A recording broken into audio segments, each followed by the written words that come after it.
है, सीवीटी भी मुझसे लेना है, लेकिन जो नॉन फाइलर है वो तो अच्छा ज़ीशान साहब, ये कल की ट्रांसमिशन में भी इस एक नुक्ते पर बड़ी तफसील से आपके साथ दीगर एक्सपर्ट्स के साथ डिटेल में बात हुई थी और हम सबका कंसेंसस ये था कि ये बजाय इसके कि फाइलर के ऊपर मज़ीद बोझ डाला जाए, आप टैक्स बेस को बढ़ा दें।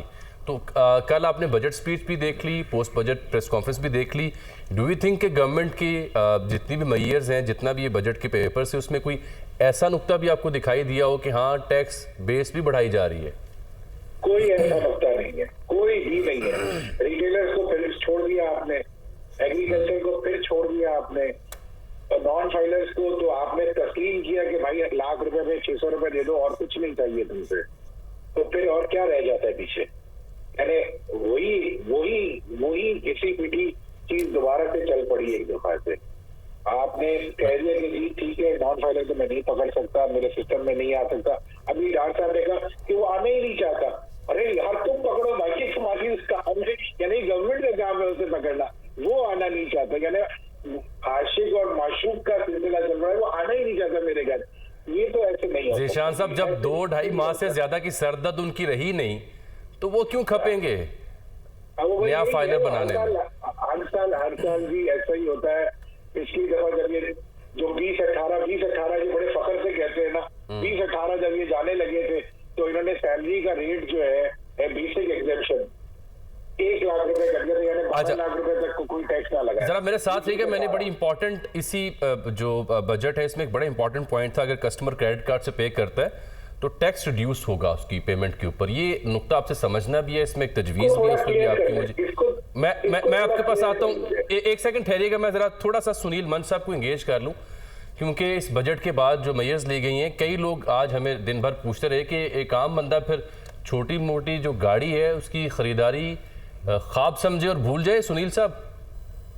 जी सर ऐसा है कि हमारे मुल्क में जो हालात हैं, जैसे अभी वो बात कर रहे थे, तो नॉन फाइलर्स के ऊपर कोई टैक्स नहीं होता, जो फाइलर है। और ऑटो इंडस्ट्री अगर देखा जाए तो ऐसी है कि जिसमें सारा कुछ ही डॉक्यूमेंटेड है, जो बंदा गाड़ी ले रहा है और जो नहीं ले रहा। इसमें एक चीज़ हम कह सकते हैं कि फाइलर और नॉन फाइलर के इन्होंने काफ़ी ज़्यादा रेट डिफरेंस कर दिया है, विच इज़ गुड। बट इस बजट के अंदर ऐसी कोई चीज़ नहीं जिसमें हम कह सकेंगे कि आम आदमी गाड़ी ले सकता है। आम आदमी तो मुझे लगता है जो इसको आप आम आदमी कहते हैं वो तो बेचारा मोटरसाइकिल भी नहीं ले सकता। Very true. अब आ जाए ज़ीशान साहब उस बहस के ऊपर जो मैंने शुरू की कि जी अगर एक कस्टमर क्रेडिट कार्ड से पे करता है तो गवर्नमेंट ने बड़े फ़ख्र के साथ कहा कि हम इसके ऊपर जो टैक्स है वो रिड्यूस कर देंगे। उसका मकसद क्या होगा? और जो क्रेडिट कार्ड, लेट से मैं किसी रेस्टोरेंट में जाता हूँ, क्रेडिट कार्ड के साथ पेमेंट करता हूँ, तो ऑब्वियसली मेरा क्रेडिट कार्ड जो है वो तो इंटरनेशनल बैंकिंग से जुड़ा हुआ है। कोई इंडिजिनस क्रेडिट कार्ड तो मेरे पास है नहीं, लाइक इंडिया में इंडिजिनस क्रेडिट कार्ड्स हैं, तो वो जो टैक्स भी पे करते हैं वो सरकार का और उसी बैंक का है, बाहर कहीं पेमेंट होती नहीं है।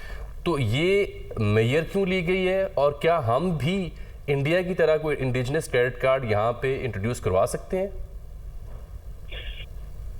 पता नहीं, दूसरे बात का तो जवाब मेरे पास कोई नहीं है, लेकिन मैं पहली बात का जवाब दे देता हूँ आपका कि एक तो ये कि देखें, इस्लामाबाद कॉर्पोरेट टेरिटरी है। इस्लामाबाद टेरिटरी जो है, वहाँ जो सेल्स टैक्स है वो गवर्नमेंट ऑफ पाकिस्तान यानी FBR चार्ज करता है।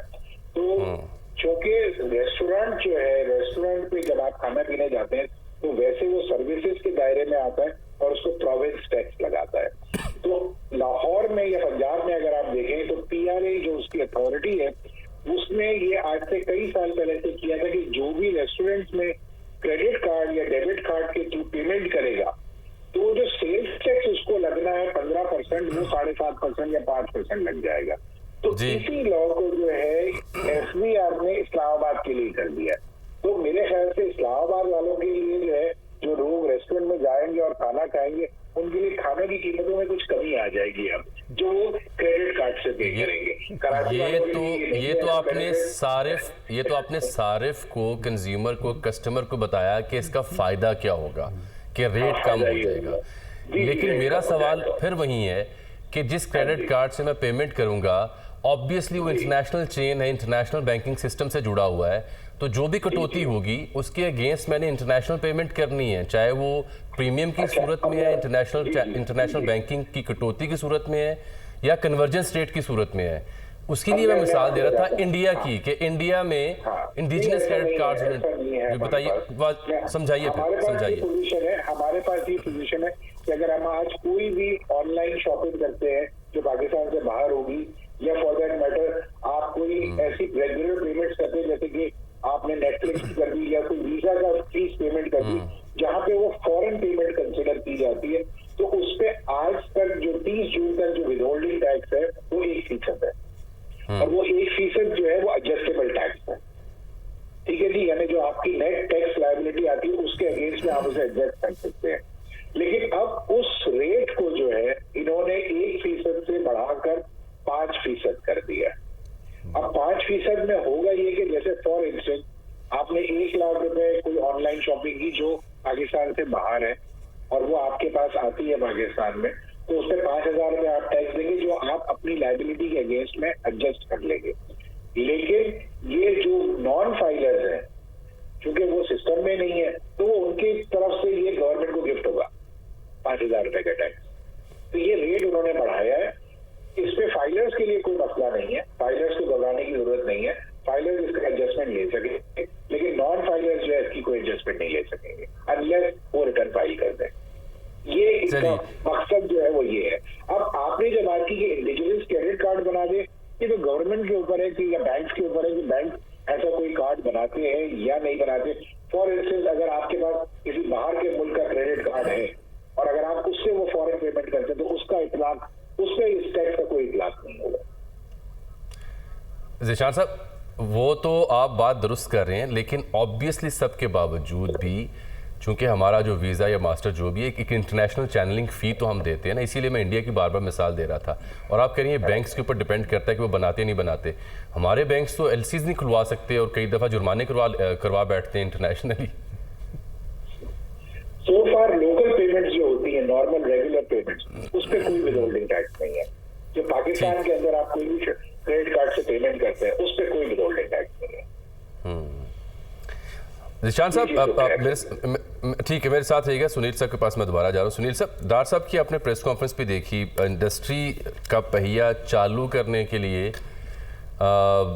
या ऑटोमोबाइल सेक्टर को और दीगर जो शोबाजात हैं इंडस्ट्री के साथ जुड़े हुए, चाहे उनमें इंपोर्ट करनी है आपने मशीनरी, जो मेयर्स लिए गए हैं सफिशिएंट इनफ हैं? आपको लगता है कि कारोबारी तबका हिम्मत पकड़ेगा इन मेयर्स के बाद? देखिए, ऑटो इंडस्ट्री के साथ जो सूरत हाल चल रही है, नॉन टैक्स मेयर ऐसे होते हैं, जैसे भी बात हो रही थी कि हमारे मुल्क में एक फैशन है कि एक तो मिनी बजट आ जाता है, फिर मिनी बजट नहीं आता तो एक एसआरओ कल्चर है। सो लास्ट ईयर भी अगर देखा जाए तो बजट के अंदर ऑटो इंडस्ट्री के लिए बड़ी अच्छी जो इकदाम किए गए थे प्रीवियस गवर्नमेंट ने, लेकिन उसके बाद मिनी बजट आते रहे, फिर स्टेट बैंक की इंटरवेंशन आती रही, एलसीज नहीं खुल रही थी, एक लीगल इंपोर्ट जो गाड़ी की सीके टिकट होनी थी वो नहीं हो रही, बहुत सी इंडस्ट्री ब्रिंक ऑफ क्लोजर के ऊपर है। आप देखते रहे कि तमाम इदारे जो हैं कभी कोई क्लोजर पे जा रहा है, कभी किसी के 10 दिन बंद है, कभी किसी के 20 दिन बंद है। तो ऐसे मौके पे सिर्फ एक इकदाम किया गया जिसमें उन्होंने इंपोर्टेड गाड़ी जो कि समंदर पार पाकिस्तानी मंगाते हैं गिफ्ट स्कीम या ट्रांसफर रेजिडेंस में, उसमें जो है ना एक रजीम थी वैल्यूएशन की, जो 1800 सीसी तक गाड़ियां थी वो फिक्स ड्यूटी पे थी और उसके ऊपर की वैल्यूएशन होती थी एमएसआरपी के ऊपर, आईटीपी के ऊपर। तो वो उन्होंने 1300 कर दिया है। मतलब ये कि 1300 से 1800 जो इंपोर्टेड गाड़ी है वो और महंगी हो जाएगी, तो लोकल इंडस्ट्री की जो 1300-1800 सीसी वाली गाड़ी है उसको थोड़ी सी प्रोटेक्शन और मिल जाएगी। उसके अलावा कोई ऐसी चीज़ नहीं है कि बजटरी इम्पैक्ट कोई इंडस्ट्री के लिए अच्छा आएगा या बुरा आएगा। तो दोनों तरह से it's neutral in the sense, ना बुरा है ना अच्छा है। बट ये पता लगेगा कि नॉन बजटरी मेयर जो हैं अगर उनकी एलसियाँ खुलना नहीं शुरू होंगी तो इंडस्ट्री फिर भी जो है वो हिम्मत नहीं पकड़ सकती।